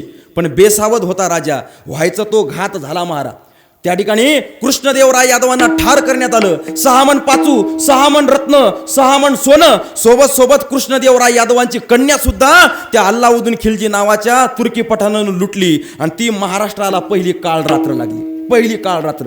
नंतरचे मोठे मोठे सरदार आले, त्यांनी प्रयत्न करून पाहिला पण जमलं नाही महाराज. शंकरदेवराय यादव आले पण जमलं नाही. हरपाल देवराय यादव आले पण जमलं नाही. असं म्हणतात, हरपाल देवराय यादवांना ठार केलं, त्यांचं धड त्या ठिकाणी कापलं आणि उर्वरित जे मुंडकं होतं ते मुंडकं त्या किल्ल्याचं सांडपाणी जिथं पडते ते मुंडकं तिथं लावलं आणि जे धड होतं ते वेशीवर टांगलं. का? ए हिंदूंनो, ए मराठ्यांनो, ऐका, तुम्ही जर आमच्या तुर्की पठाणाच्या नादाला लागसाल तर तुमची ही अशी स्थिती होईल.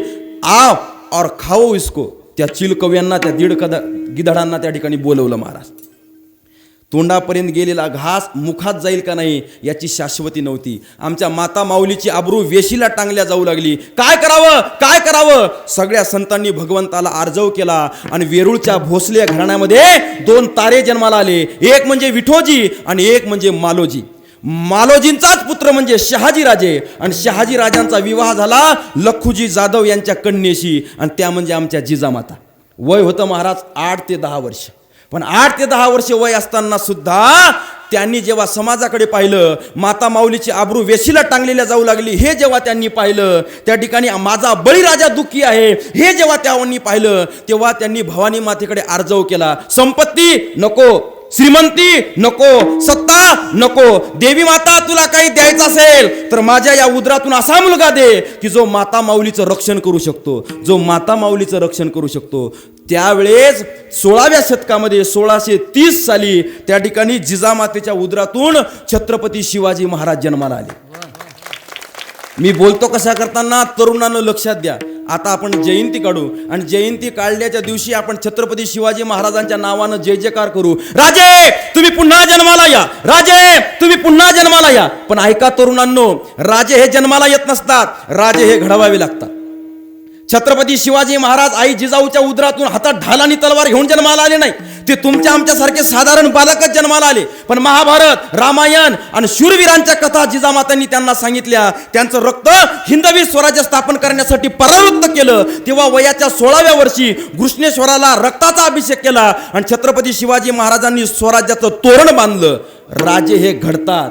आजही प्रत्येक घरामध्ये छत्रपती शिवाजी महाराज जन्माला येतील महाराज, प्रत्येक घरामध्ये. पण प्रत्येक घरातली माता कोण झाली पाहिजे? जिजामाता. पण आमच्या मातेच्या हातामध्ये ते रिमोट, 4 दिवस सासूचे आणि 17 दिवस सासऱ्याचे. छत्रपती नाही, कसाबच घडेल महाराज. विठ्ठल विठ्ठल.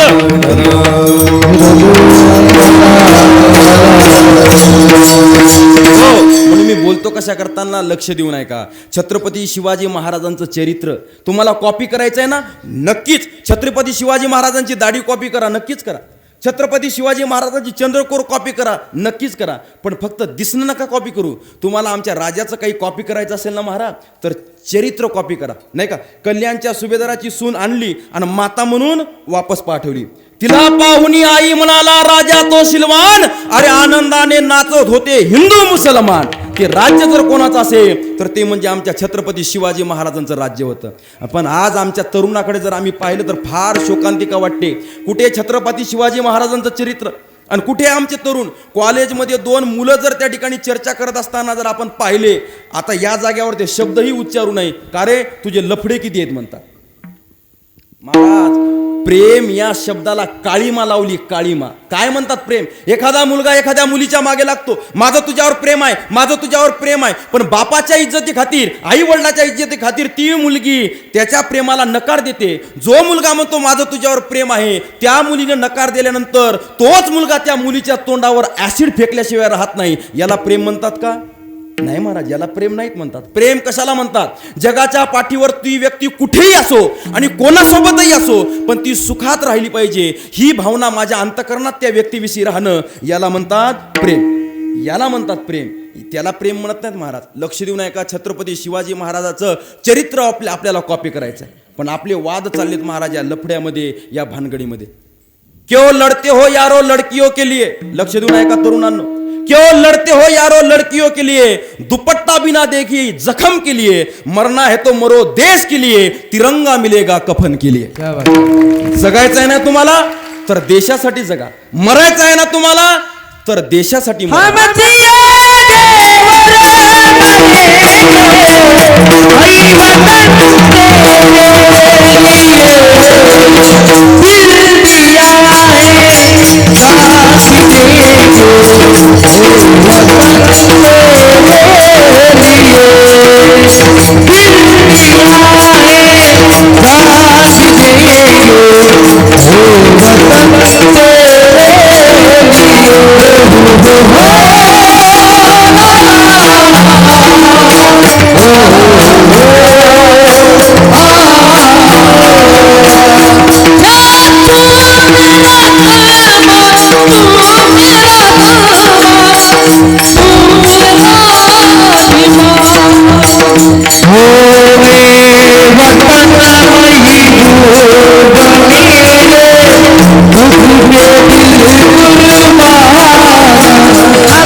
छत्रपती शिवाजी महाराज की जय भवानी, जय शिवाजी.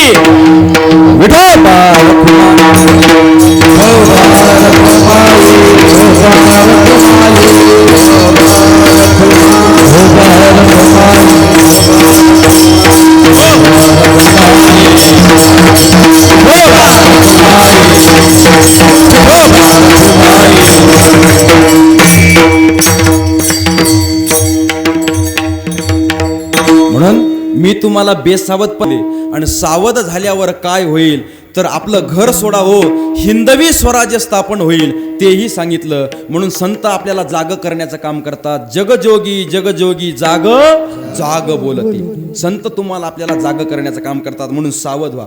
आणि हे सावधपणाचं जगणं जगत असताना जरासा त्रास होईल महाराज. आजच मी तुम्हाला सांगतो त्रास होईल, पण एक लक्ष देऊन ऐका. सत्य परेशान हो सकता है लेकिन पराजित नाही. त्रास होतो महाराज, चांगल्या माणसाला त्रास होतो. अरे ज्ञानोबा आहे तुकोबा आहे ना त्रास झाला, मग तुम्ही आम्ही कोण आहो.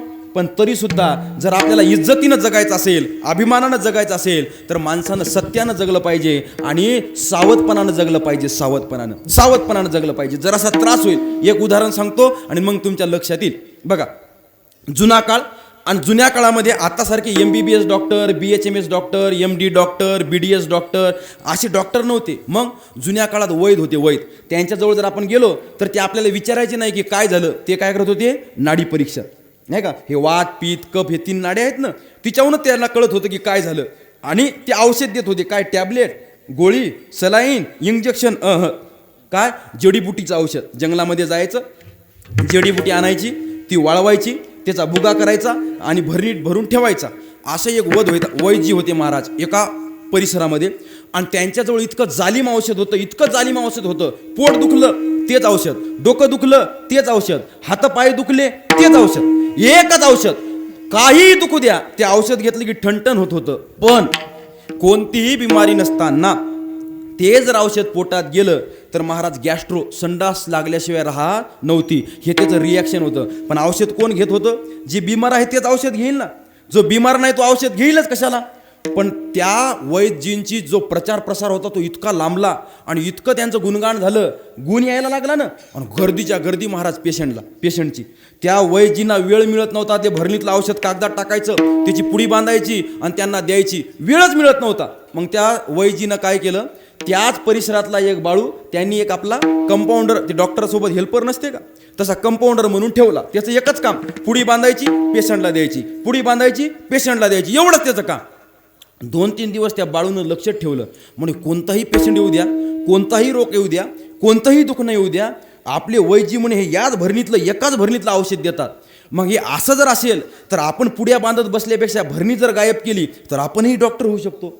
केली ना बाळ्याने एक भरणी गायब आणि गेला आपल्या गावाकडे निघून. लावला घराला बोर्ड, आमच्या इथे प्रत्येक गोष्टीचा इलाज केला जाईल. आता कमीत कमी बिमारीचा तर लिहायचा ना, प्रत्येक गोष्टीचा. गावातल्या कुंभार मामाचा 8 दिवसापासून ते गाढव हरवलं होतं. गाढव 8 दिवस झाले शोध चालू होता. आणि शोध चालत असताना कुंभार मामाचं लक्ष त्या बोर्डाकडे गेलं. आमच्या इथे प्रत्येक गोष्टीचा इलाज केला जाईल. कुंभार मामाला वाटलं चला आपल्या गाढवाचा इलाज होते का. आता गाढव हरवलं, हा काय रोग आहे का, नाही, लक्ष देऊ नये का. काय कुंभार मामा कसे काय आले इकडं. अरे बाळू आमचं गाढव हरवलं रे, 8 दिवस झाले, काय होते का इलाज. म्हणे बसा आपल्याजवळ इलाज आहे. या बाळूनं मागचा पुढचा काही विचार केला नाही. ते भरणीतलं औषध काढलं, पुडीत बांधलं आणि कुंभार मामाला दिलं. म्हणे सकाळी 1 ग्लास पाण्यासोबत हे औषध घ्या.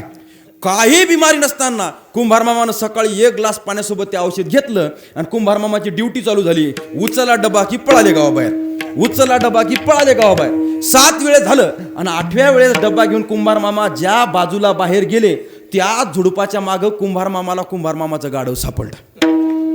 कुंभार मामाला पाहून आनंद झाला आणि कुंभार मामा आनंदात म्हणू लागले, त्रास झाला पण गुण. त्रास होण्याला काही हरकत नाही, पण गुण येण्याला महत्व आहे. गुण येण्याला. काही दिवस आनंदात गेले. दिवाळीचा सण आला, दिवाळीचा सण. त्यांनी पंत्या बनवल्या आणि त्याच गावातली एक राणी एका राजाला दिली होती. पण ती माहेरी आल्यामुळे कुंभार मामा म्हणले, काय राणी साहेबा दिवाळीला आल्या वाटते दिवाळीला. असं म्हणल्यावरती राणी ढसाढसा रडायला लागली. काय कुंभार मामा, कशाची दिवाळी न कशाचा दसरा, बोंबलू बोंबलू शिमगा झाला ना. म्हणे झालं काय, राजानं माझ्यासोबत भांडण केलं आणि राग राग मला गावातून घरातून हाकलून दिलं. म्हणे जाय, मरेपर्यंत मला तुझं तोंड नाही बघायचं. म्हणे राणी साहेबा काही घाबरू नका, आपल्या गावात एक बाळू आहे, त्याच्याकडे प्रत्येक गोष्टीचा इलाज आहे. आता नवरा बायकोचं भांडण म्हणजे काय बिमारी आहे का? आणलं त्या बाळूला बोलून आणि बाळूनं विचार केला नाही महाराज. ती औषधाची पुडी बांधली आणि दिली राणीला आणि सकाळी 1 ग्लास दुधासोबत घ्यायला सांगितलं. राणीला कोणती बिमारी नसताना 1 ग्लास दुधासोबत ते औषध राणीनं घेतलं आणि राणीचा मुक्काम पडला टॉयलेटमध्ये. सकाळी 7 वाजल्यापासून दुपारी 2 वाजलेपर्यंत सीन झाली राणी. 4 वैद आले, कोणी हा हात पाय, कोणी हा हात पाय. एका वैद्यानं राजाला निरोप पाठवला, राजेसाहेब राणीला काही बोलायचं असेल तर या बापा, आम्हाला नाही वाटत राणी वाचल म्हणून. राजानं तिकडं डोकं खाजवलं. म्हणे हाकलून मी दिलं राग राग, तिकडं जर तिचं बरं वाईट काही झालं तर ते खापर आपल्या डोक्यावर फुटल्याशिवाय राहत नाही. कोण आहे तिकडं? सेवक धावक आला. मी रथ काढा राणीला घेऊन या. रथ गेला, राणीला घेऊन आला. सासरचं घर पाहिलं, राणीला आनंद झाला. राणी आनंदात म्हणू लागली, त्रास झाला पण गुण, त्रास होऊ द्या पण गुण येण्याला महत्व आहे, गुण येण्याला महत्व आहे. काही दिवस असेच आनंदात गेले आणि यवनाचं वैर्याचं दुश्मनाचं पत्र आलं राजाला. राजा, आम्हाला तुमच्यासोबत युद्ध करायचं आहे, या दिवशी या वेळी त्या ठिकाणी मैदानावर तयार राहा. राजा थरथर थरथर कापू लागला, प्रधानाला घाम फुटला. राणी आली, म्हणे काय झालं? यवनाचं पत्र आलं, युद्ध करायचं म्हणतात. करा ना मग. अगं आपले 1000 सैनिक, त्यांचे 10,000, आपल्याजवळ तलवारी, त्याच्याजवळ बंदुका, कसा टिकाव धरणार? म्हणे घाबरू नका, आमच्या गावात एक बाळे आहे. आणलं त्या बाळ्याला बोलून. राजेसाहेब तुमचे सैनिक किती आहेत? राजानं सांगितलं 1000 आहेत. बाळ्यानं 1000 पुड्या बांधल्या, 1000 प्रत्येक सैनिकाला दिली, प्रत्येक सैनिकाला. आता सैनिकाला जराशी युद्धाची तयारी करायची होती. अहो कशाची युद्धाची तयारी, कशाचं काय, हे 1000च्या 1000 डबे घेऊच पळू लागलं. त्या यवनाचे 2 हेर आले होते, हेर, गुप्त हेर. यांची युद्धनीती काय, यांचा शस्त्रसाठा काय आणि कशाची युद्धनीती आणि कशाचं काय, हे पळूच लागले. हे पळतच गेले 2 हेर. जहापना जहापना जहापना. म्हणे काय झालं? म्हणे लवकर इथून चला. काय झालं? ज्या गावात आपल्याला युद्ध करायला जायचंय तिथे कोणता तरी साथीचा रोग आलाय. कोरोना तर नाही ना? साथीचा रोग आलाय, साथीचा. आपण जर तिथं गेलो तर तो रोग आपल्याला लागल्याशिवाय राहत नाही. महाराज रात्रीतून 10,000 सैनिक घरी परत गेलं आणि हे जेव्हा 1000 सैनिकाला कळालं तेव्हा ते 1000च्या 1000 म्हणू लागलं, त्रास झाला पण गुण. आता अशा पुढे आपल्याला रात्रभर बांधता येतील, पण तुम्ही म्हणसाल महाराजांना रात्री पुढ्याच बांधल्या नाही का? विठ्ठल विठ्ठल.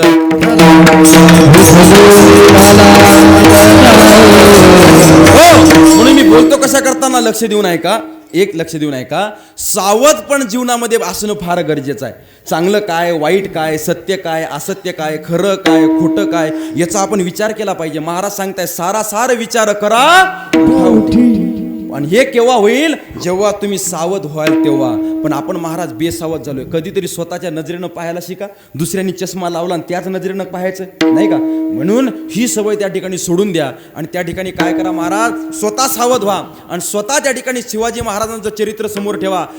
स्वतः त्या ठिकाणी लक्ष देऊन ऐका. संभाजी महाराजांचं चरित्र त्या ठिकाणी समोर ठेवा. हे जे कोणी शूरवीर असतील, हे जे कोण साधू संत असतील, यांचं चरित्र तुम्ही नजरेसमोर ठेवा आणि नंतर तुम्ही त्या ठिकाणी जगण्याचा प्रयत्न त्या ठिकाणी करा. आणि हे चरित्र, हे वाङ्मय तुमच्या कानावर पडेल तर कशाच्या माध्यमातून कानावर पडेल? तर या सप्ताहाच्या माध्यमातून. आज जय महाराज तुमच्या पुढे महाराज होऊन उभा आहे.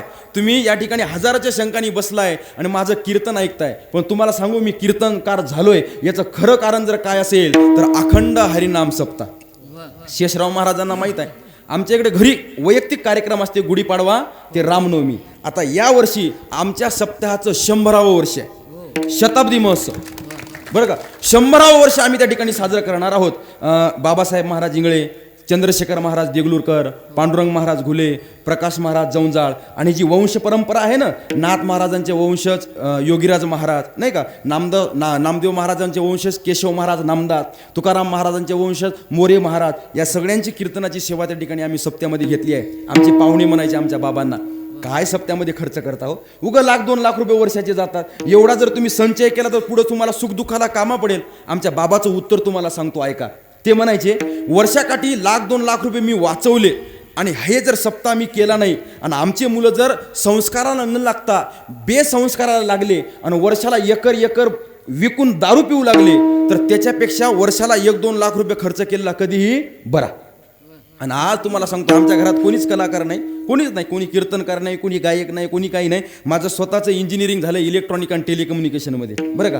पण तरीसुद्धा ही अशी मंडळी आमच्या घरी येत होती आणि यांच्या सहवासामध्ये आम्ही लहानाचे मोठे झालो. म्हणून तुमच्या पुढे कीर्तनकार म्हणून मी त्या ठिकाणी उभा आहे. म्हणून सप्त्याला तुम्ही लहान समजू नका महाराज. सप्ताह म्हणजे काय असतो? 7 दिवसाचं संस्कार शिबिर असते. सप्ताहामध्ये कसं जगावं, कसं राहावं हे संतांचे जे विचार असतात ते आपल्या कानावर पडत असतात. मग सप्ताह झाल्यावर कमिटीला एक सूचना, हिशोब करायचा. हिशोब कोणता? महाराजानं, भजन्यानं, मंडपवाल्यानं किती नेले, हा हिशोब नाही करायचा. मग हिशोब करायचा कोणता? सप्ताह झाला किती माळकरी झाले, सप्ताह झाला किती जणांना व्यसन सोडलं, सप्ताह झाला भावाभावाचा वाद मिटला का, सप्ताह झाला गावाचा विकास झाला का. ह्या सगळ्या जर गोष्टी प्लस भरत असतील तरच हे काहीतरी अट्टहास करून फायदा आहे. आपला काय 2 नंबरचा पैसा आहे का? घामाचा पैसा आहे मला. सप्ताह करायचा म्हणजे की तन मन धन सगळं त्या ठिकाणी आपल्याला खर्च करावं लागतं. म्हणून तुमचे दिले तितके धन्यवाद कमी आहेत. सगळ्यात मोठा मला आनंद झाला की तुमच्या इथलं छत्रपती शिवाजी महाराजांची जयंतीची मिरवणूक आणि टाळ आणि मृदंगावर निघते. हा सगळ्यात मोठा अभिमान आणि सगळ्यात मोठा आनंद मला या ठिकाणी झाला. नाहीतर वरून त्या मिरवणुकी पाहत असताना छत्रपती शिवाजी महाराजांनाही वाटत असेल की हे हिंदवी स्वराज्य स्थापन मी कशासाठी केलं. कधी कधी असा प्रश्न त्यांना पडत असेल. म्हणून तुम्ही त्यांचाही त्या ठिकाणी विचार करा.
या मृदंगामध्ये, या टाळाच्या गजरामध्ये, भगवंताच्या नामाच्या गजरामध्ये तुम्ही हिंदवी स्वराज्य संस्थापक छत्रपती शिवाजी महाराज यांची मिरवणूक काढता.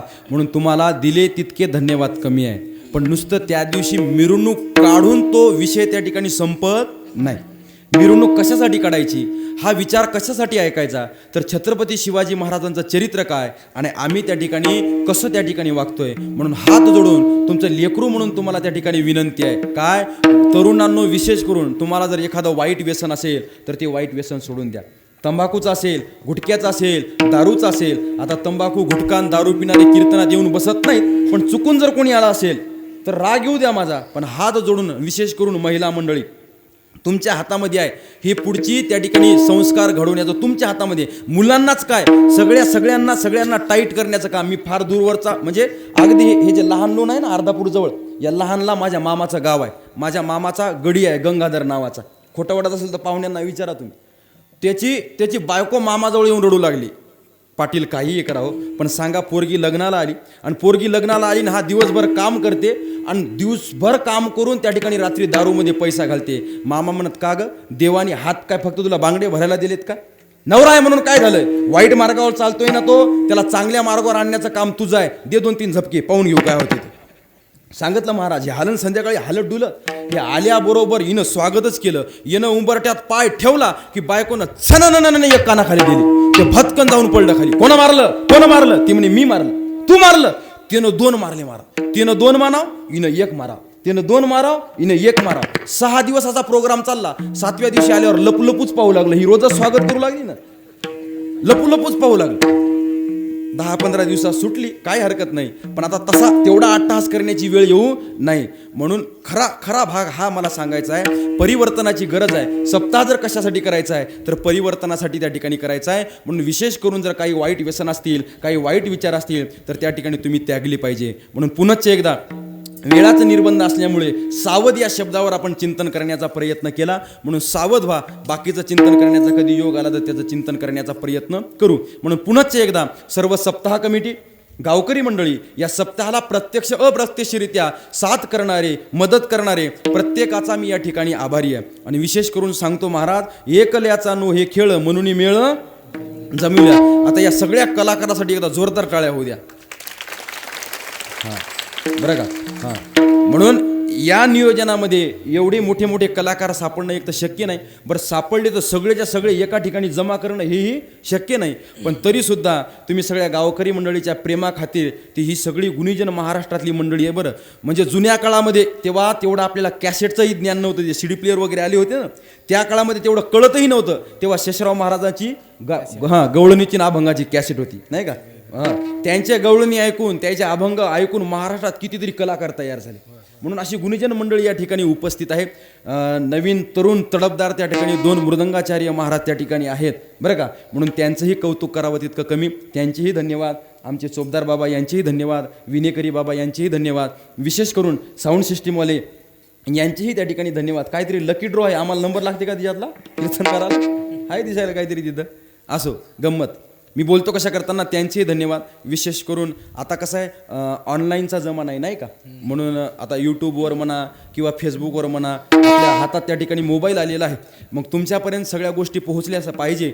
म्हणून आमचे जे 2 मित्र समोर बसलेले आहेत त्यांचेसुद्धा धन्यवाद. विशेष करून तरुण मंडळ या ठिकाणी मोठ्या संख्येने उपस्थित आहे, त्यांचेसुद्धा धन्यवाद. महिला मंडळ, पुरुष मंडळ त्यांचेही धन्यवाद. प्रत्यक्ष अप्रत्यक्षरित्या या सप्ताहाला मदत करणाऱ्या प्रत्येकाचे या ठिकाणी धन्यवाद मानतो. आणि हनुमंतरायाच्या चरणी, छत्रपती शिवाजी महाराजांच्या चरणी ही सेवा त्या ठिकाणी समर्पित करतो. भजन करा. ज्ञानेश्वर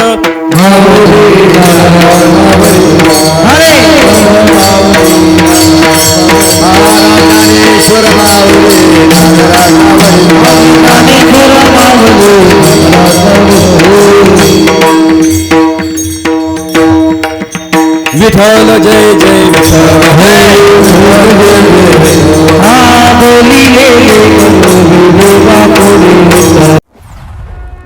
सोहळा आनंदाचा गजर विठुरायाचा अखंड हरिनाम सप्ताह मौजे गिरगाव, तालुका वसमत, जिल्हा हिंगोली. प्रक्षेपण आपल्या आवडत्या मराठी हॉटस्पॉटवर.